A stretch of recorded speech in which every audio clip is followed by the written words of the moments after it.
Hi, my name is Serwaish. In previous video, I have shown you how this type of websites with 3D assets are made. Today I will show you a same type of web page that I made using Spline 3D and AI. So here is the web page that I made. This page contains 3D assets that are imported in Spline using the same method as shown in previous video.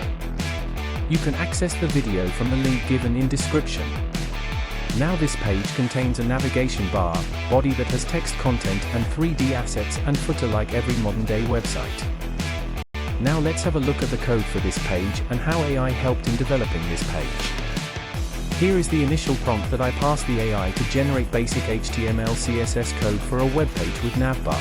It generates a basic code which we can copy into a new file. Feel free to change any parameter you want in the code. I have changed many things like color, alignment of text, etc.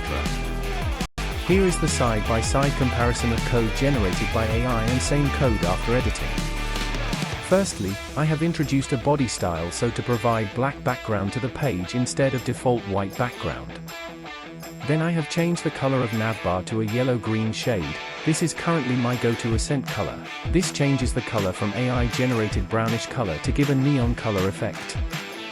Lastly, in navbar I applies border radius of 20 pixels so that it looks more pleasing to eyes. All this changes like border and color to navbar makes the navbar pop in front on black background.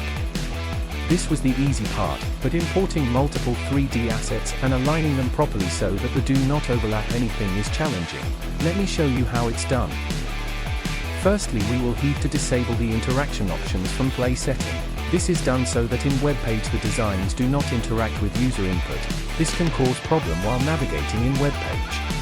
Secondly, we need to change the size of the frame from responsive to a custom size as of our need.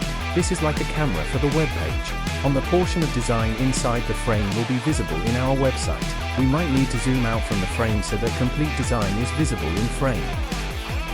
Doing all of this, along with some creativity and coding skills, anyone can generate such pages.